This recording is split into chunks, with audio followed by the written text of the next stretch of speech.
Here we are. It's 11:15. Whistle stop. So, hello everybody. I hope you're having a fantastic conference so far.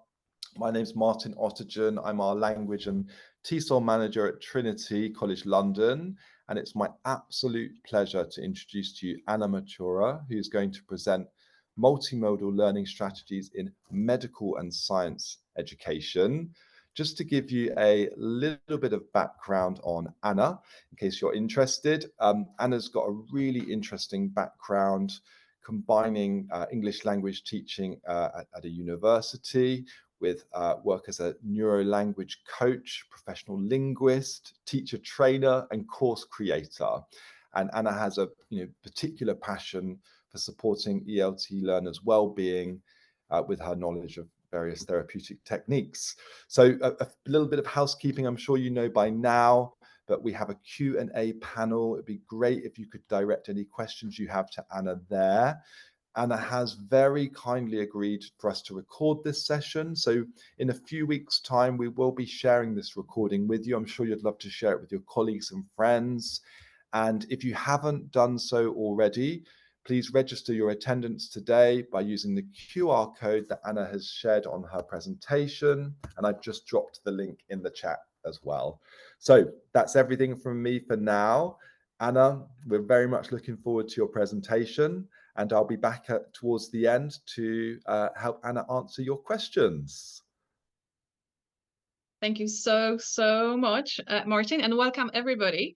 I can't wait to show you all those interesting and amazing things about multimodal learning strategies. So without further ado, let's go.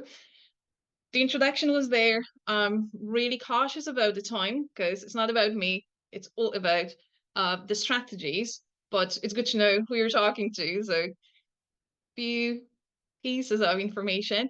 Now, I'm a specialist in medical device science as well, apart from teaching linguistics and management and all other things, and being a therapist, especially cognitive behavioral therapy, helps a lot in navigating all those brilliant aspects about the mind and neuroscience and neurolinguistics. So from time to time, I'll be giving you some points to consider as well, what you can add and where you're at in terms of your learning and where your students are. So by the end of the session, I hope you will be able to get more knowledge and the awareness about multimodality and the benefits of using it, applying that concept in medical and science education, but not only, all right? So I want you to be more familiar, not to be afraid of trying out new approaches. That's very important, because sometimes change is scary, but the real learning happens when you go out of your comfort zone.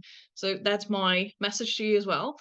We'll try to identify some opportunities and some challenges that would come with that along the way.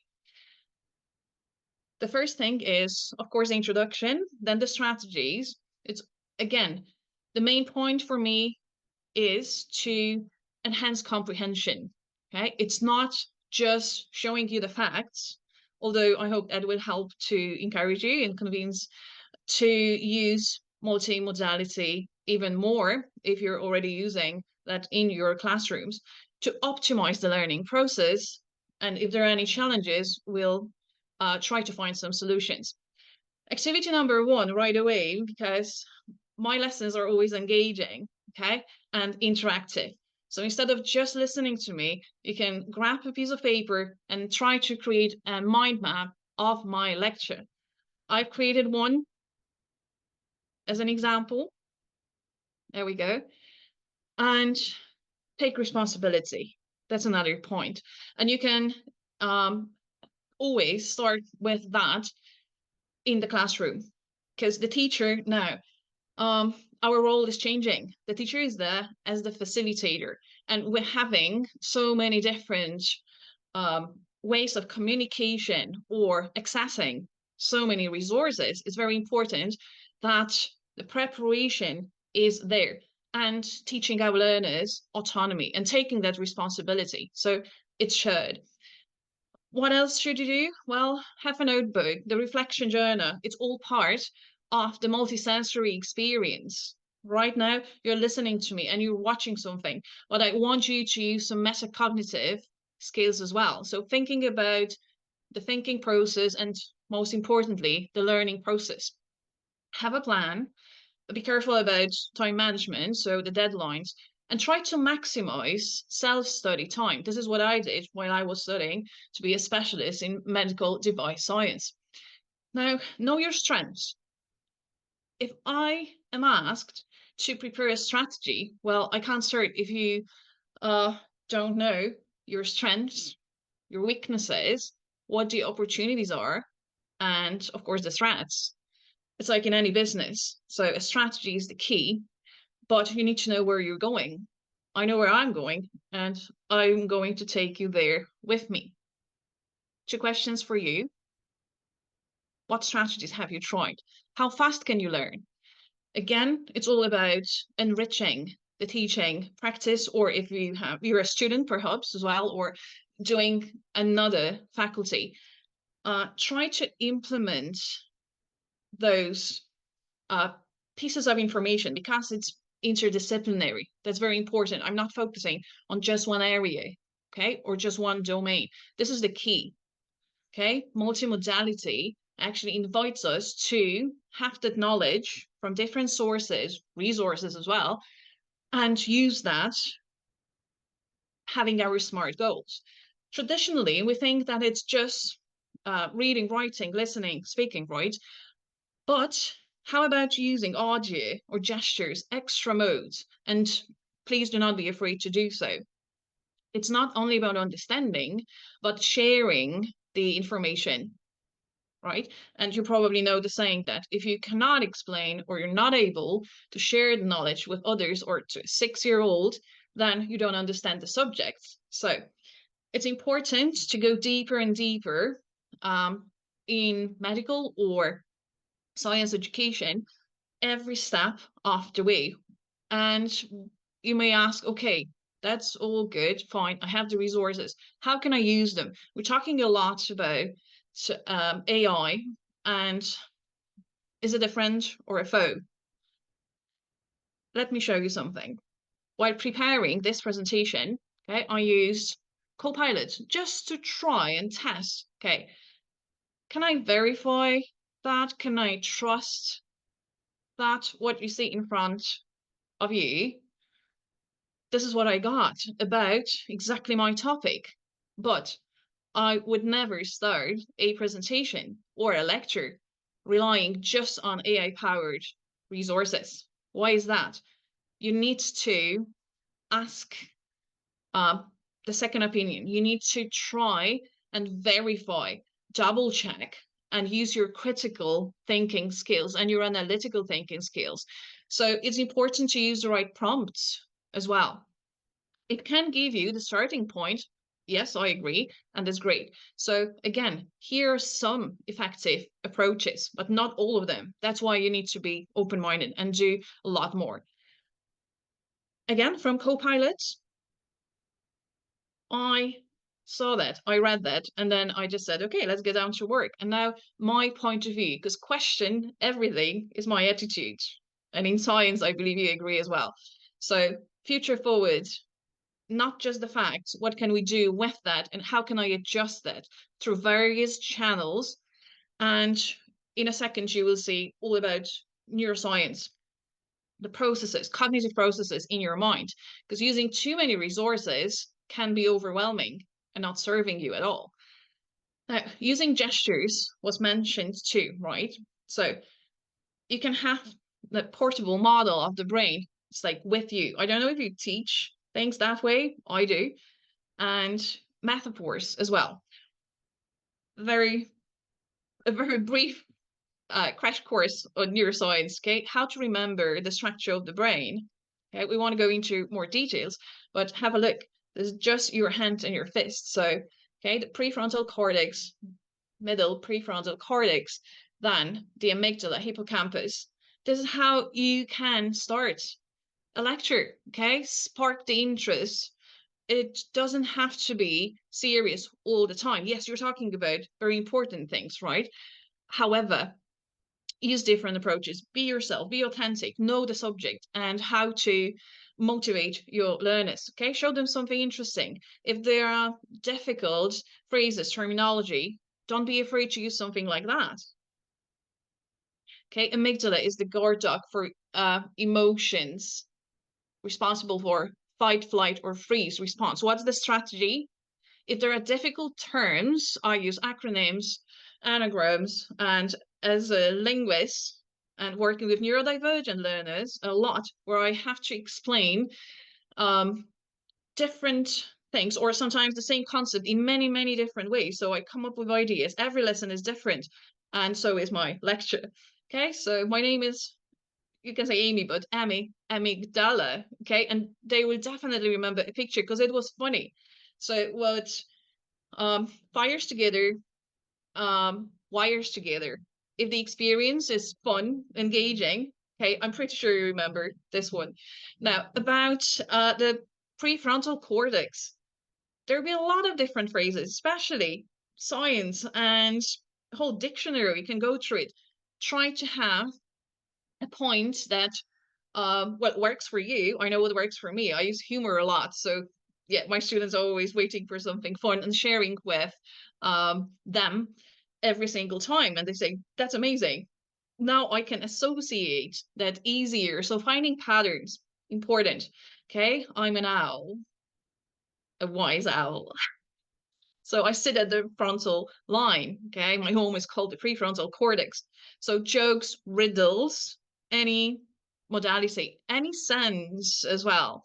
Now, activity 3 for you, because I want you to learn something as well, not just talking. What is my strategy? Checking the knowledge, having the checkpoints right away as I go. So you have the reflection journal. Okay, imagine that's a lesson. Then you're doing things, actually learning by being immersed. And activity number 3 for you, using colors, of course, but you can check now. Prefrontal, do you know where it is? Gestures. You already have one prompt for me. Okay, so try to look at your wrist, okay, and now the lobes. So scaffolding in an interesting way rather than just throwing information on someone. Okay, now we talked about lobes, frontal, parietal, temporal, occipital, and the cerebellum. So you're adding pieces of information to your students and for yourself as well. Why is that important? Because actually your brain is optimized for learning with all your senses and with movement. So I did a lot of breaks, movement breaks in between. And important thing is that the perception will be different for each of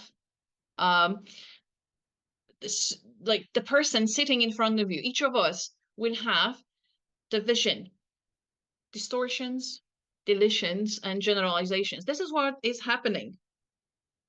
And there are, luckily, okay, some points in our brain that the more you are exposed to different modes of information, they will work for you. Although those things, 3 things that I said, will happen. So you will not remember everything.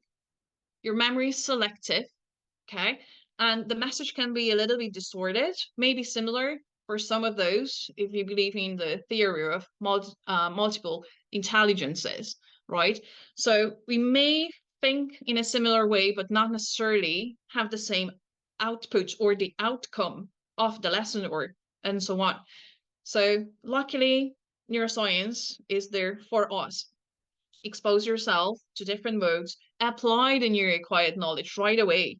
And you have one class, and again, think about it. This is how you're presenting that. This is your preference, but will it work for other students?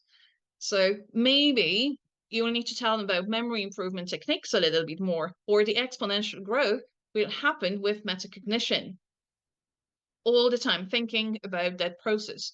And neuroplasticity plays a huge role here. Any strategy in medical or science education, if you want to tackle different modes and actually get more information from different sources, how are you going to cope? avoid cognitive overload. Okay, so learning, number one, how that happens. Think about your memory, sensory processing, motor skills, and emotional regulation.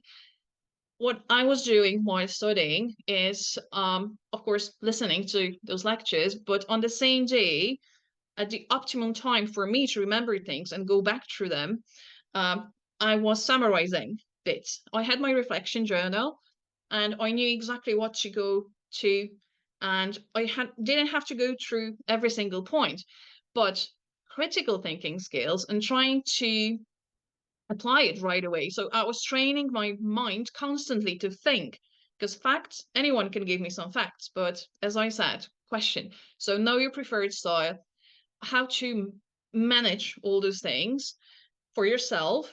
And the question, can that be done better? Always remember to do the recap. Like the Cornell note-taking system can be helpful when you divide the page in 3 pieces. And there's that section of summarizing, very important, and in your own words. So you can thank your brain now for doing all those things. The topic is enhancing, it's not replacing. Some people say, oh, but it's faster. It's okay. I want AI-powered resources and tools every day. That's okay. I have no problem with that. But what you need to remember about is that the traditional way of processing things, it's your experience. Again, it's your experience. Can be a book, and you will see a lot of pictures like that while studying. Don't worry, we won't go into details now. But that's one thing. Then I personally prefer to video to see every single step, every single point. The danger with using, and I'll show you in a moment what I did when I asked the AI powered assistant, okay, what else can I do? So I had to choose anyways. My creativity, my critical thinking skills, analytical thinking skills, my experience and the perception of what I'm learning, okay, is the most important thing ever. So you can use puzzles, you can use cubes, 3D models. In fact, without boasting about things, but I was using multimodalities while I was studying, and I've been using that with my students for years. And I do a multisensory approach anyways in learning the language and teaching all the time. So that's probably one of the points that I was able to be an A+ student. So that works. I wouldn't be sharing all those methods with you. Posters, graphs, diagrams. Okay, what works for you? You can be surrounded with all those things, but be wise about, okay, choosing the method. So the language of instruction, very important. And also, of course, allowing your students to deliver things in a different way. Maybe they will choose to write an essay, an assignment. That's good, fine. But it could be a presentation like a PowerPoint, and record yourself, okay, to it. So giving options, because our role, again, I mentioned that, is changing. We're guiding them. What is the thing that may work for them? Okay, opening really the possibilities and showing them. What's important is to take breaks and try out new approaches, develop those critical thinking skills all the time, and prioritize problem solving skills. So what I mean is not adding everything, but just filtering out things and focusing on what really matters, okay? And make studying a pleasant experience. Now, music is very important as well as one of the modes. And in a second, just a piece of information. If you're using headphones or earphones, there'll be a piece of music. So do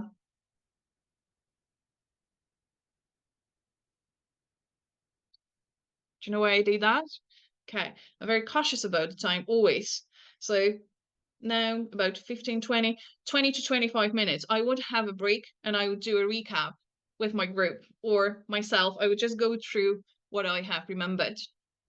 Yes, and with some checkpoints and creating a routine that now I'm learning, my brain knows, okay, even with a sound like that. This is your environment, okay? You're immersed there. Yeah, you have a book, you have music, documents, articles, and then on the left side, you're adding more and more.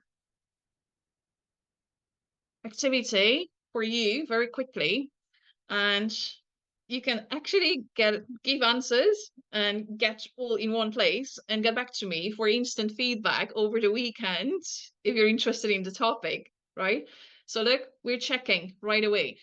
Why does the perception of the learning experience differ from person to person? I said that before. Active listening. Did you catch that? Okay. Virtual reality and the augmented reality. Let's talk about that more, because I'm pretty sure a lot of you are waiting for this part. And what I'm interested in is checking what is working, what are the pilot programs, and in different universities, how things are done. Okay, how can we improve everything?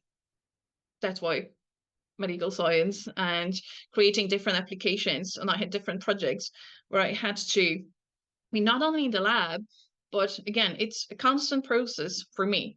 Here, an example, and that's a project. It was developed, started in 2016 to 19 in Belgium, Greece, and France. So how about a new way of using a web-based platform with some integrated software tools?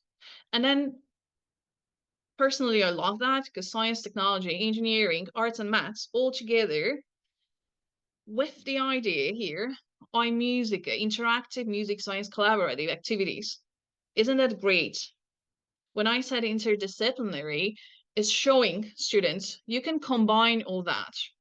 Again, that's in front of you. I have a list of over 20 or more resources that we can talk in detail, maybe in a different session, but it's all about inquiry learning. Okay.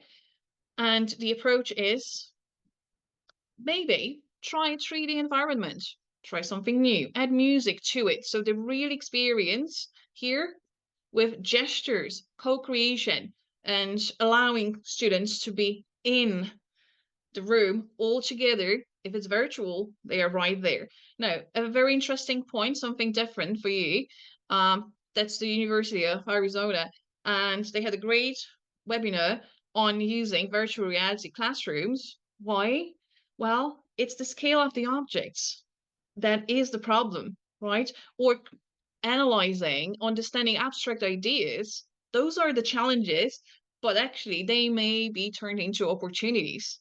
So how can we engage students more? Try VR.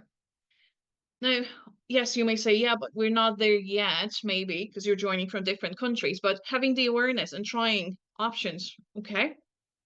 Be open to that possibility. Why? Because in a virtual classroom, educators and students can have, that different experience that in normal, I would say, standard classroom would not ever be possible. Everybody on task and the instant interaction, exchanging information, ideas, feedback. So it's happening in real time rather than give a task and you come back, meet again and discuss things. So this is very important.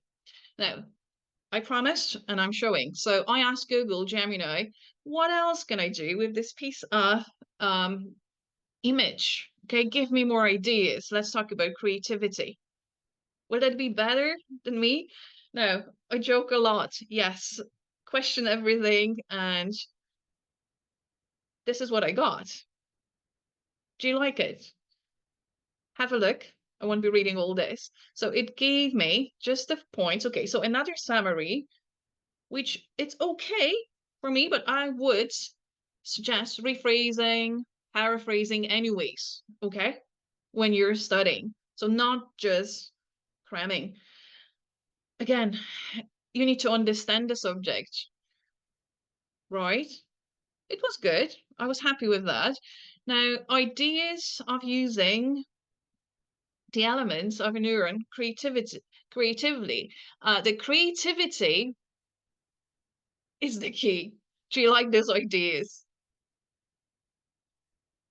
Have a look. Create a sculpture or drawing of a neuron, design a piece of journaling, create a computer program, compose a song about the importance of neurons in the brain. Okay? The important thing is that it's showing you the structure and is labeled and is the fundamental unit of the nervous system.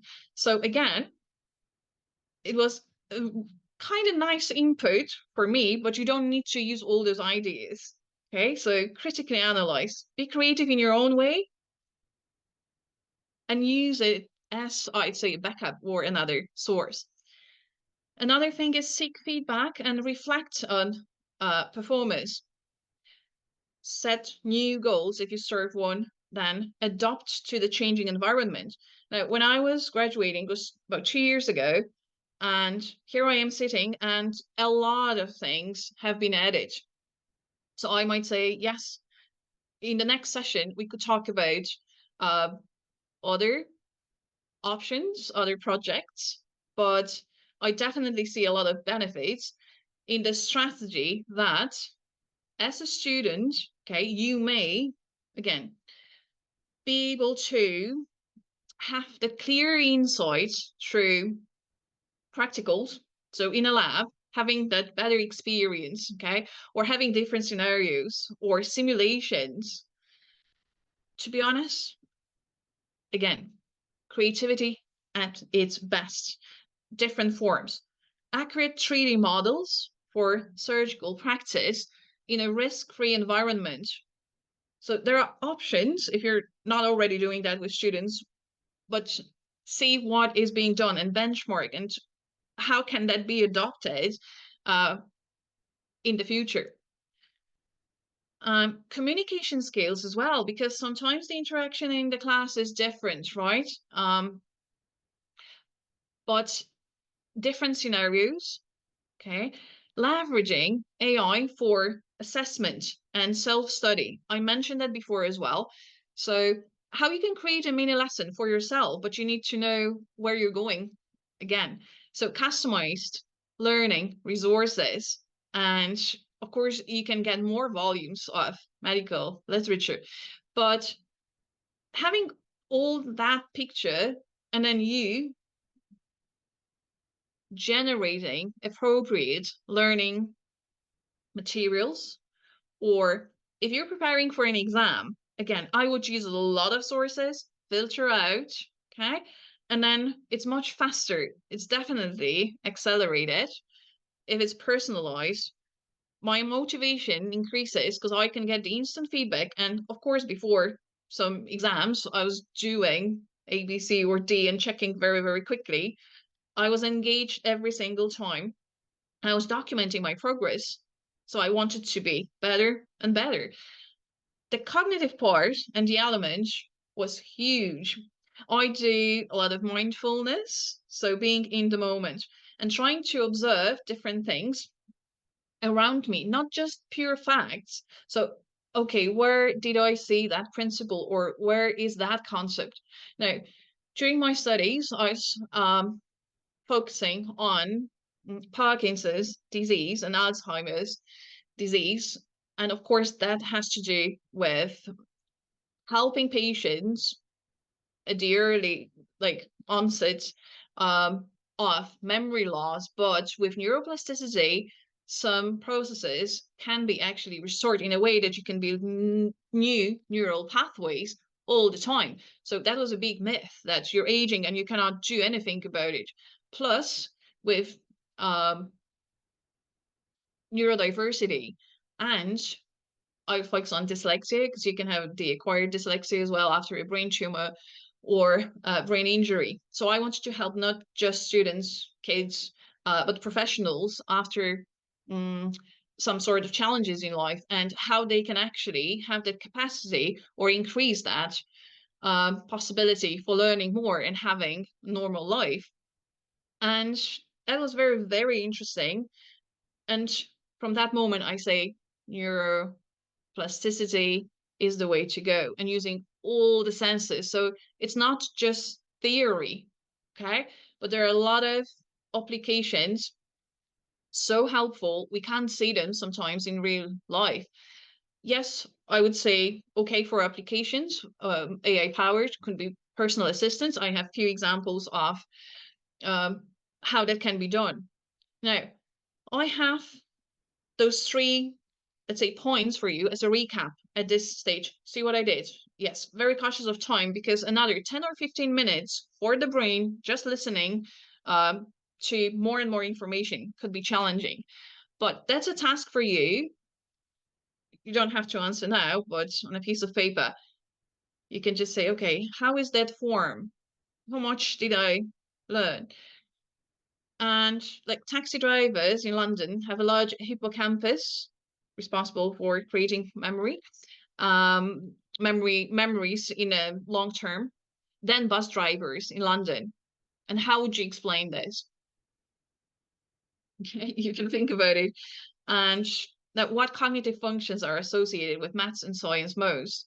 So what areas of the brain are stimulated already or are active, and where we need more intervention, or what do we need to focus on to have a fully multisensory experience.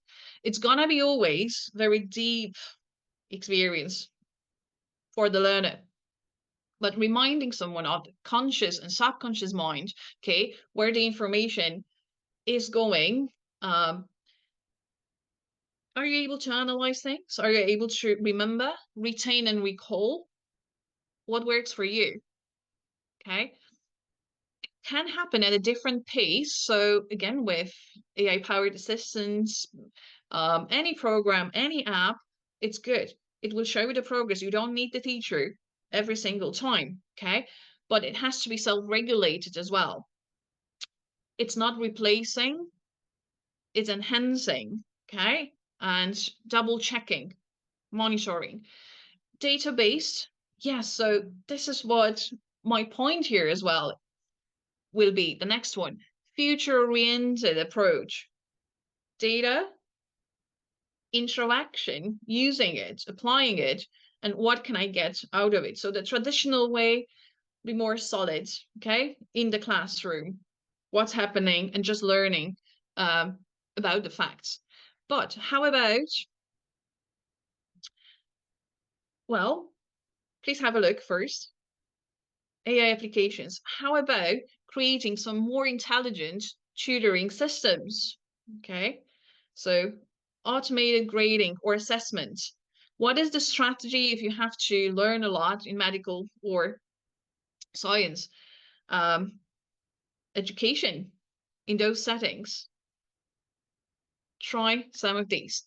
For teachers, of course, can be creating a better curriculum, personalized. So having analytics and the content recommendation. When it comes to science, a lot of different applications. And we're talking now, and it's 2024.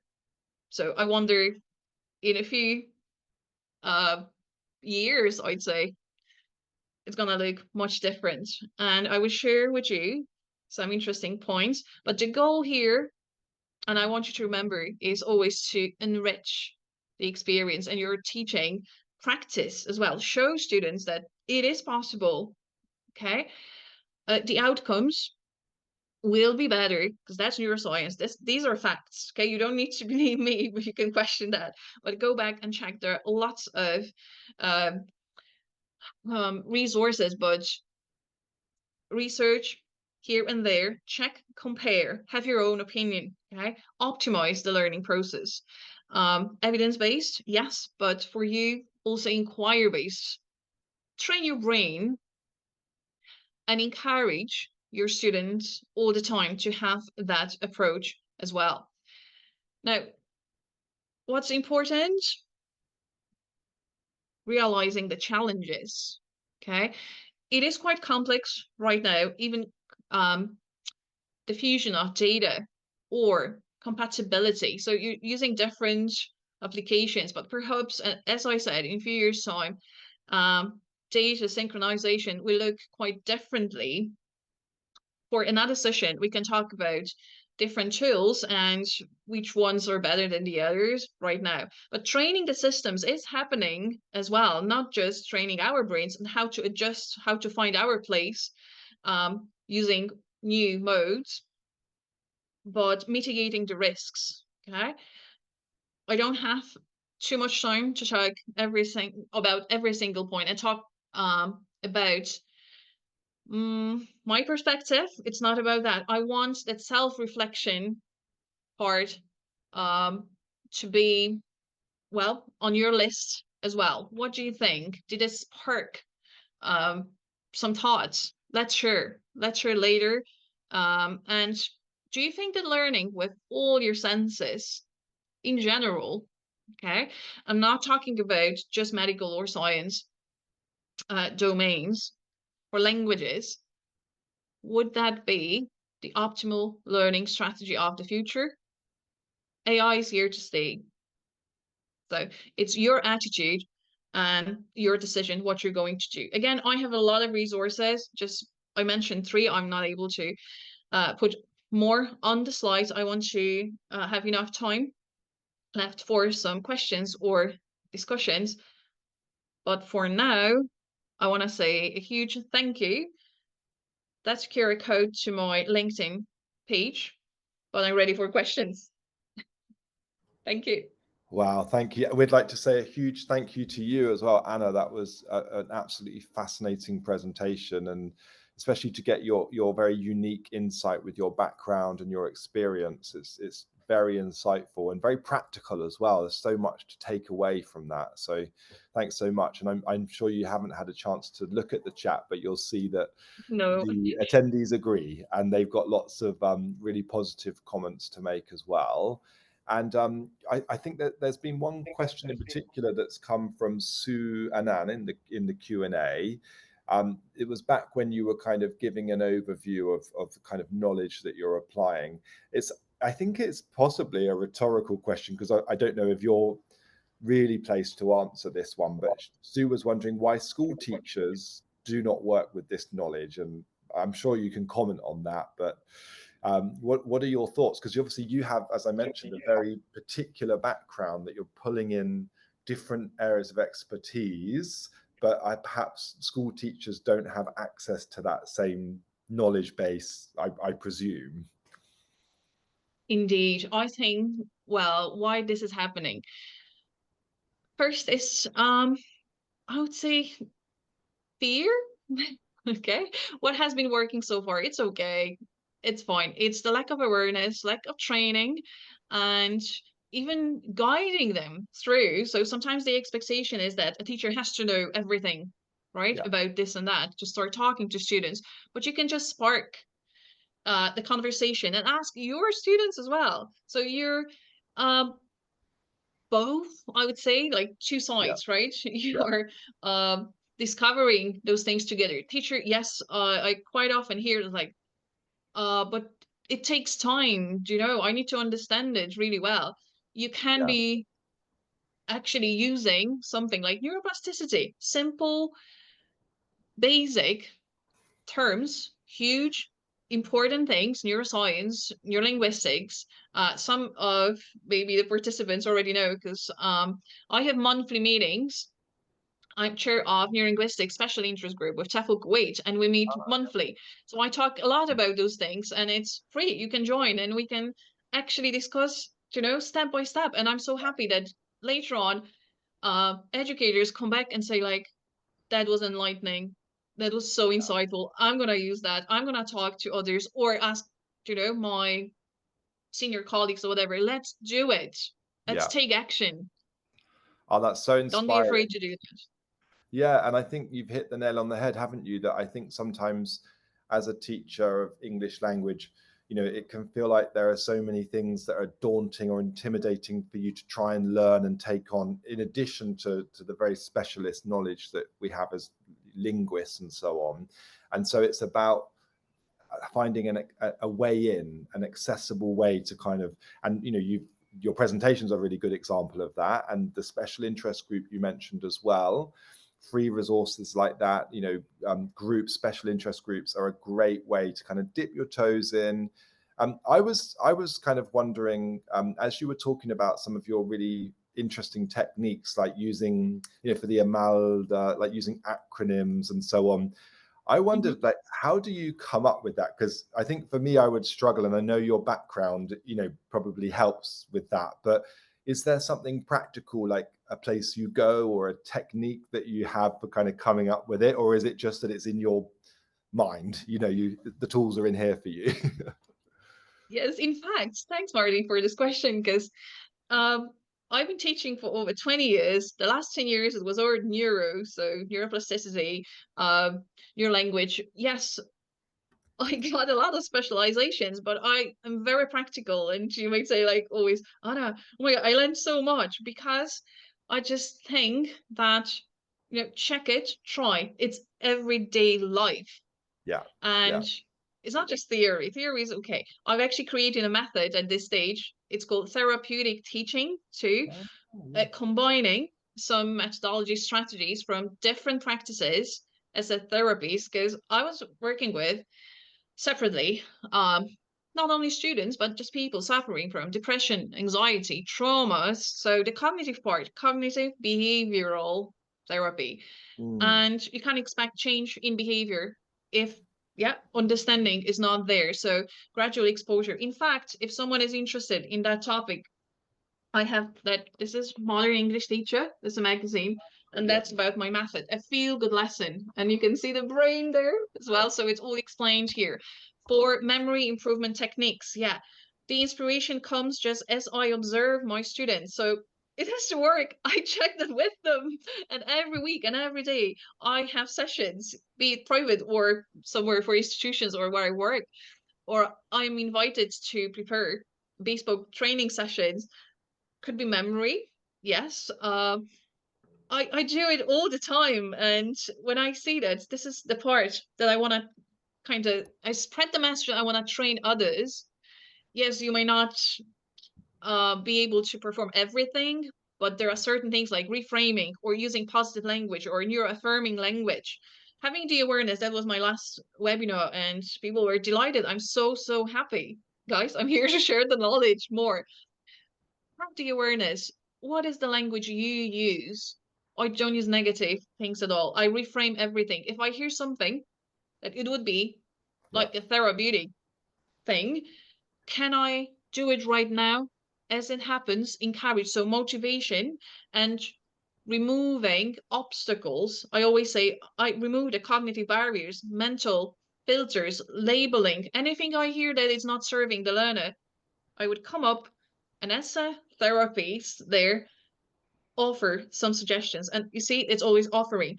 But yeah, quite often, what I noticed when I'm doing all this, students or teachers were coming back and we're saying, wow, what you said then and there, or you got me thinking, it was like, that was amazing. I never thought about it. So the more I noticed that it worked, yeah, and they loved that, it's like amazing. It's like, oh, did you know about it? That's great. And the joy, I mean, you can transform someone's life in a lesson, yeah, So yeah, neuroscience and uh, sometimes presenting those concepts like metacognition, cognitive education, and many more would be intimidating for some. It's like, I'm not starting that subject, yeah, but I share everything. Like I lecture in leadership, management as well. And start with why. Do you know this? Simon Sinek.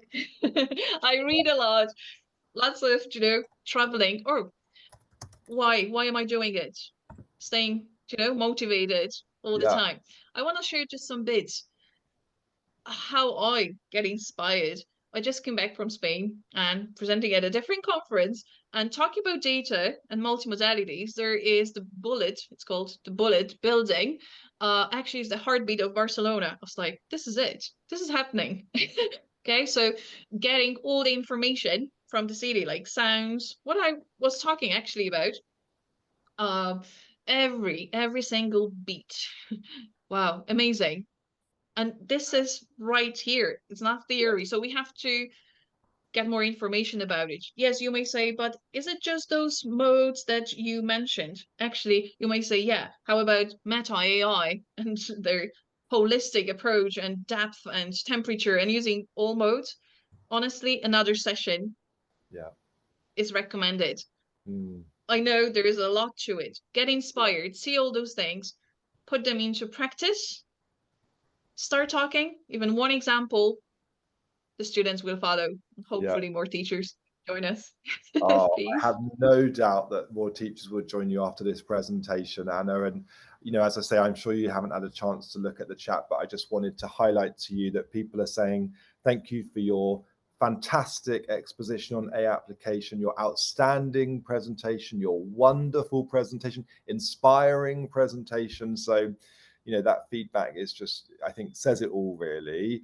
I just wanted to mention as well to D. Srinivas, sorry, you're saying that there's a link not opening or a link not active. Is that the registration link or is it Anna's QR code? I'm not sure which one. If you're having any problems with the registration link or any links in the chat, just look at the virtual program that we shared and you'll be able to find in the help section the link to the registration. And I don't know if it's a challenge with Anna's QR code. I don't think it is, but Anna, I don't know if there's a link you can drop into the chat as well. I don't know if that will work, but what perhaps... I do, I just put my train your brain lovely. gmail.com. Please send me a message. Okay, Fantastic. join us in many sessions. There will be a lot of presentations. Train your brain. Yeah, that's correct, Anna. I will send you anything you need for your classes if you want. But there are a lot of articles here and there that I write and share as well. Memory improvement techniques. You can find the international house organization. So some are online, some are in magazines. Some I will share gladly. Join us. Get in touch. LinkedIn is the best way. Okay. And yeah, let's learn together, empower our students. I love it. That sounds great. Well, thanks, Anna, again. You know, this was such an inspiring presentation, loads of food for thought, very practical.